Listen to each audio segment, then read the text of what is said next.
Hy Lạp có thủ đô là Athens, nằm tại đông nam châu Âu, được xem là cái nôi của cả nền văn minh phương Tây sau này. Đầu tiên là tại đảo Crete. Vào khoảng năm 3000 trước công nguyên, đã bắt đầu xuất hiện nền văn minh Minos, được đặt theo tên vị vua, đã cho xây dựng một mê cung khổng lồ dưới lòng đất để nuôi con quái vật đầu bò Minotaur.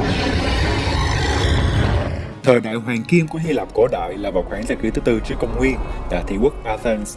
Rất nhiều thành tựu của văn minh phương Tây ngày nay thật ra đã bắt nguồn từ thời kỳ này, như triết học, nền dân chủ, văn học, nghệ thuật, khoa học, kiến trúc. Đến thời Trung Cổ, Hy Lạp là trung tâm của đế chế Đông La Mã Byzantine, có tôn giáo chính là chính thống giáo Orthodox, đối lập với thế giới phương Tây theo Công giáo La Mã. Nhà nước Hy Lạp hiện đại ra đời sau cuộc cách mạng chống lại đế quốc Ottoman của người Thổ Nhĩ Kỳ vào ngày 25 tháng 3 năm 1821. Đây cũng là quốc khánh của nước này. Quốc huy của Hy Lạp ngày nay vẫn còn lưu giữ một biểu tượng văn hóa rất cổ xưa, có nguồn gốc từ thời cổ đại. Đó là biểu tượng vòng nguyệt quế, gắn liền với một trong những vị thần nổi tiếng nhất trên đỉnh Olympus trong thần thoại Hy Lạp, thần mặt trời Apollo. Thần Apollo thường được miêu tả là một chàng trai trẻ, sở hữu vẻ đẹp hoàn mỹ với mái tóc óng ả và cơ thể cường tráng. Nhiệm vụ chính của Apollo là bảo trợ cho âm nhạc và nghệ thuật, là một nhạc sĩ mộng mơ, thơ thẩn ca hát cùng những nàng thơ, những nữ thần nghệ thuật Muse. Ngoài ra, chàng còn có nhiệm vụ là hàng ngày kéo cỗ xe mặt trời đi ngang qua bầu trời để soi sáng khắp thế gian. Apollo còn sở hữu quyền năng chữa bệnh và cứu người. Tuy nhiên, khi nổi giận, Apollo lại là một cung thủ chết chóc, với những mũi tên vàng không trừ phát nào, mang lại bệnh dịch khủng khiếp để trừng phạt con người.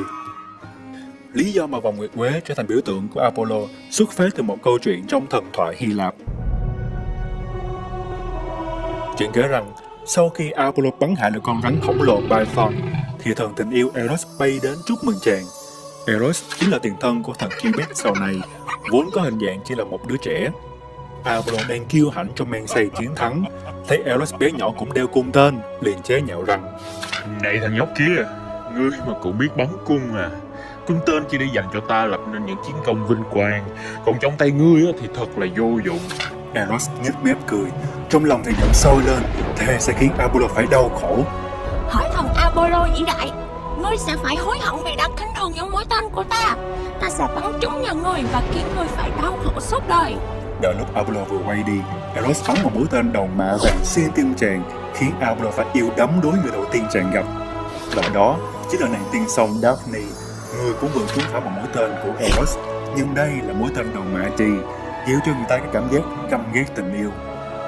Trúng phải bùa yêu của Eros, Apollo trở nên yêu Daphne say đắm, liền chạy đến tỏ tình.